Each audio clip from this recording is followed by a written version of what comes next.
Oh, I got him! What the shit? What was that?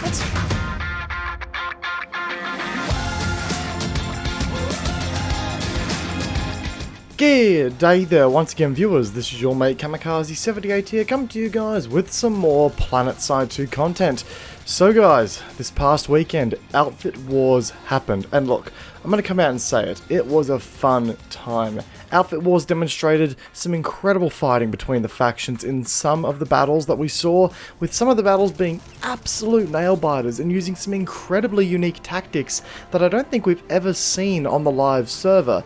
Now, before we go any further into all of that, I've got to say a very quick but heartfelt thank you to anyone who came out and supported me during my 24-hour live stream this past weekend that included my shoutcasts for the Outfit Wars matches. A big thank you in turn has to go out to my fellow casters like ArshyTV, Faber1, Winters Gaming and Planetside Battles for helping to contribute to the wealth of content being produced for that event.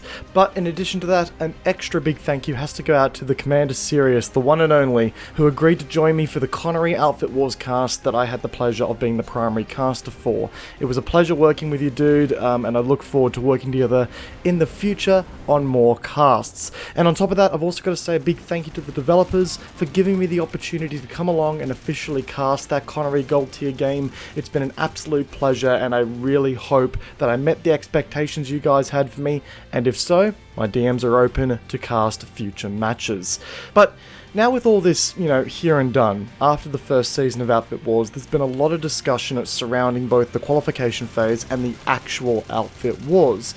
Now that we have seen the Outfit Wars take place from qualification to endgame, we now have some practical evidence behind what worked, what didn't, and where we should go in the future for this slice of Planetside's competitive take. Now, competitive. That was a word alone that has brought up a lot of conversations surrounding this event, if you will. Many have aired their concerns that the 1v1v1 format simply doesn't work in the competitive mindset, as the double teaming is practically guaranteed no matter what happens at any point during the match. And it's been interesting. Some have been calling for the event to retain its original three-way design, but remove the competitive jargon to emphasize it more like a community tournament. Others have been asking for it to be changed to a 1v1 layout to satisfy a more competitive design. I personally think that the problem here lies in how we're defining a competitive experience in the context of Planetside 2. Competitive gaming has different contexts across the industry depending on what game you look at. Games like CSGO, LoL, and even competitive COD games are very skill-orientated with little RNG elements in play. Card-based competitive games feature a small amount of RNG and luck that comes from deck draws and what you're going to pull from your deck mid-game. And even Battle Royales, their competitive nature features some of the most incredible RNG in the competitive scene based on loot drops and the amount of times you'll get double teamed by multiple teams in a single match and a single engagement. It's all about taking the competitive mindset and identifying how the Planetside sandbox can define its own official competitive nature. And being a sandbox game, because that's what Planetside is, it's a sandbox shooter, many will have their own definitions of what is and isn't competitive. It's been a hot take across the board. Some will consider the smaller matchups like Farmers League or even Lane Smash, events that mainly are dictated by infantry versus infantry engagements and skill in a controlled environment, to be the competitive form of this game. Others will consider Server Smash to be the most competitive form, with a higher focus placed on force allocation and logistics management. But the developers clearly want to put a different kind of competition here. They want to show that the Planetside experience, despite its three-way nature, can be, with the right mindset, and I personally believe, a competitive environment. Allow me to explain. In the Gold Tier Connery match, Recursion had the strongest opening play of all the outfits. They were the fastest to capture their local bases, and were the first to steal a base from a rivaling faction, who were also incredibly slow to react. This was in fact the Pigs faction that they stole it from. Now, DPSO and the Vanu made some moves on Recursion, effectively creating an early game double team, which we all saw coming, let's be honest. Based on the power projection that we know Recursion is capable of pulling, we knew they were going to get double teamed early in the game. However, the one thing that allowed Pigs to take the lead and therefore the win was the fact that DPSO did not place any forces on the TR front for the majority of the match, only seeing the pigs as a threat when they started creeping up on their score. If you spend the entire event underestimating an outfit and write them off as completely useless, they will end up becoming the victor. We've seen a lot of people in the community come out and say that the projected weakest outfits are the ones that have been coming out on top, and therefore this league isn't competitive. I beg to differ. The reason this league is competitive is because these so-called weaker outfits have been coming out on top. They've been playing a stronger strategic game in the long run. The level of strategy that takes place in these games, I feel, has some serious grounds to be considered somewhat competitive-ish in its own league. Again, it's not really about competitiveness in the scale of power between two equal forces and who can rule the air and rule the ground and rule the infantry game the best.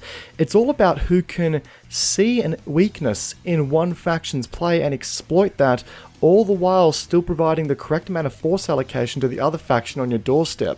I know that a few videos ago I said that I didn't believe Planetside 2 at its core is a competitive experience, but I want to clarify that I do believe that despite its lacking competitive mindset and its more casual nature, it is possible to make the game a competitive experience through your mentality and your actions as a player, platoon leader, or an outfit leader. Hell, if you decide to get your squad of 12 together and work your asses off to try and win an alert, you are suddenly making the experience a little bit more competitive for you. If you decide to go off and compete in Lane Smash, in Community Smash, in Farmers League, again, you are twisting that to become a competitive experience that works for you and your style of play.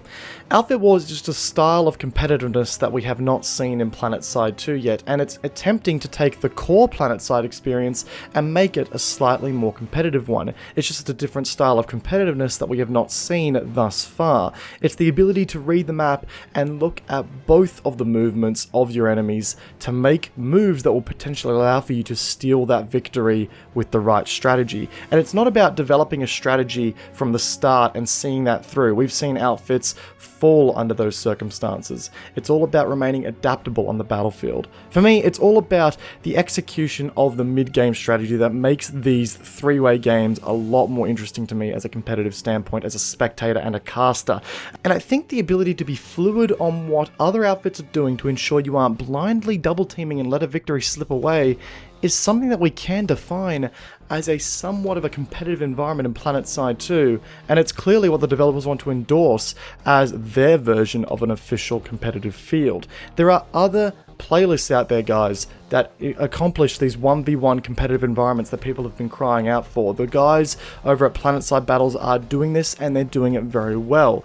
The Planetside 2 team are just ensuring that we have a different kind of competitive field that better reflects the experience of Planetside 2 at its core.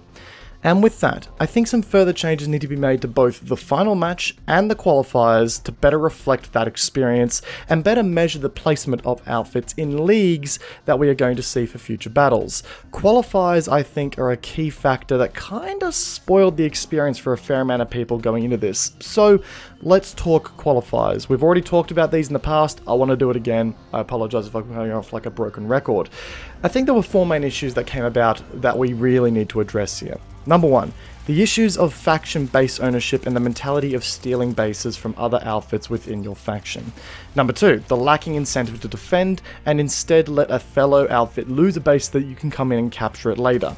Number three, the reliance on bringing ringers into an outfit in order to make up numbers. I don't think that's a really fair system at all. And number four, the prevalence of ghost capping bases on continents that were not being battled on. Two in which myself and a collection of community members on my recent stream came up with 4 solutions to tackle each of these points nail on the head style, some of which are expansions on the video I made recently about the Outfit Wars changes mid-season for qualifying. Number one, in order to address the issue of base ownership and the mentality of stealing bases, allow for multiple outfits to put their name on a base depending on the size to incentivize working together for larger, more strategic base captures, while still incentivizing the separation of forces for smaller outposts to avoid blindly zerging down a lane and just racking up excessive amounts of resources. This was an idea that we floated in a slightly different form in said video earlier, and it aims to incentivize some teamwork between outfits, particularly on larger bases.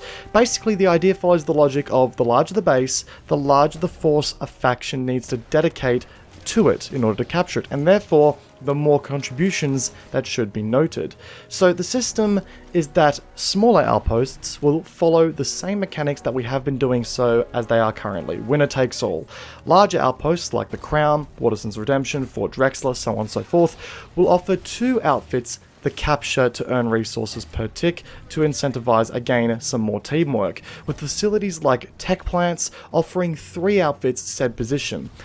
Again, it's all about rewarding outfits for what can end up being faction-wide efforts to capture these massive bases, and at least giving some more opportunities across the board, scaling to what should be considered required to capture a base of that size, if that makes sense. If not, comment section down below, let me know. Okay, the next issue that we're going to cover, the lacking incentive to defend. I think the biggest thing we can do here, it's probably the simplest solution as well, is offer a resource per tick reward for outfits that defend bases, earning those resources alongside the outfit that acted as the primary contributors to the capture as well. There were some pretty negative and toxic mentalities taking place on multiple servers that would see outfits letting bases fall to the enemies as they weren't contributing to their personal resource gain for the outfit wars, so they figured they could just come back later and capture it, earning themselves personal resources. It's not exactly the best result to have come of this, and it really hurt the live server play. Honestly guys, I think that by directly incentivizing some kind of reward when it comes to scoring the outfits who are jumping in and defending bases, we will come across some more tactical gameplay that will not only benefit outfits who are trying to get into the outfit wars, but it's a more honest system that keeps the live server play just that little bit more healthy as well. Okay guys, so the next one is going to be controversial. The reliance on bringing ringers into an outfit to either stack the team or make up numbers. I've got a solution for this. You've got to restrict outfit members to only be able to join the outfit wars match or roster if they are present in the outfit at the time the outfit enlisted for qualification. Now I know this one will not be popular among smaller outfits, but I want to make one thing really clear here. This is outfit wars, not faction wars. It's all about representing your outfit and what you can do as a crew. So the question is, guys, if your outfit is in the battle and is entirely made up of ringers, are you really representing your outfit, or are you simply there to meme about? Now, I saw some questions come up in my Twitch chat that day about, what about the 2 small outfits that pull 24 people to each ops, but they work together constantly? What about those guys? And to that I say, well, why not merge? Why not merge under one banner? If you are going to work together in outfit wars, why not do it under one banner and have a collective victory as such?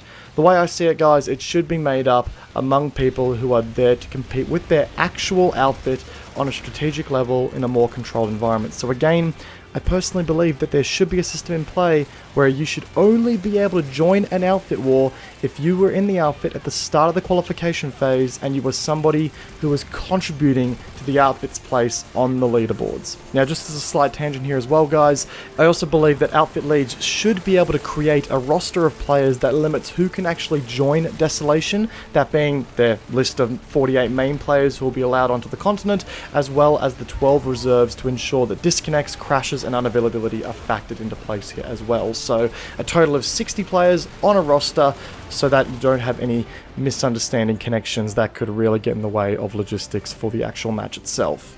Okay, so with that one out of the way, we've got one more point to cover here, that being the prevalence of ghost capping bases on continents that were not being battled on.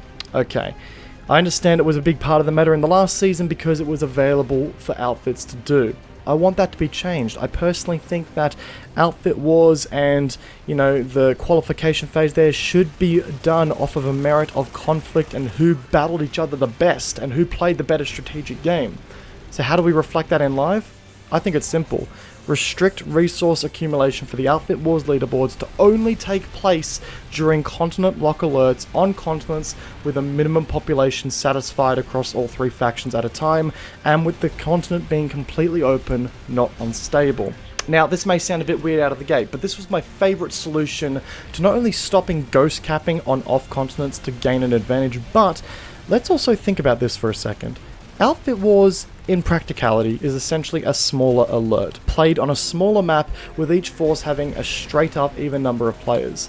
The closest you can get to the strategic mentalities that are possible in Outfit Wars are in the clutch plays and the strategy that are employed during an alert. So why not base the entire Outfit Wars qualifying phase off of the performance of empires and outfits during an alert?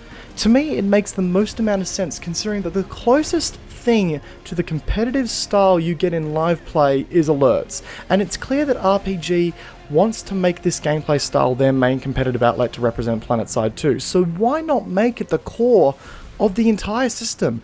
Give alerts another element of importance. I think that right there, in combination with all the changes we've talked about so far, will make for a much more friendly, fair, and level qualifying phase that accents the right elements of the game and therefore doesn't negatively impact the live experience for the everyday player. It in fact will accentuate it. It will make alerts more competitive. It will give outfits that want to play alerts competitively a better way to do so, but it will also allow for the casual experience to still remain healthy. So yeah, I think guys, those are some thoughts on how we can give Planetside 2's Outfit Wars its own competitive mindset in its own regard, but also how we can make the qualifying round better reflect what this series is trying to accomplish here. Beyond that, there are a couple of changes I would make to ensure that the matches are the best that they can be. Firstly, I want to see score limits doubled to a score limit of 1000. By doing so, I think there will be a lot more room for strategic depth, so even if a faction is double teamed at the start, there is a chance for a comeback should the other two factions decide to start fighting each other for the victory. Alerts being played out over the long term allow for some serious decisions to be made for long term plays and some absolute clutch captures, and I think by lengthening matches, I think we'll be able to see the same kind of unique battles and strategies take form over time. In addition, we need to see some more unique opportunities for vehicles to have an impact. Now, the ring designs that I've seen as the bases in this, in this new mode were pretty friggin' cool. I would love to see them on live for God's sakes, and if Cardo was the guy who developed those, Cardo, 2 thumbs up to you, buddy, because they were awesome base designs. But I think they still block out a huge element of the game from having an impact, that being armor. A suggestion that we came up here in the chat was including having the center positions of the Desolation map become vehicle capture points that allow for base fortifications to be built up around them, which would allow for some added importance to the construction system in the game as well, which I think could have also used a bit more love, and could really open up some more strategic depth once again.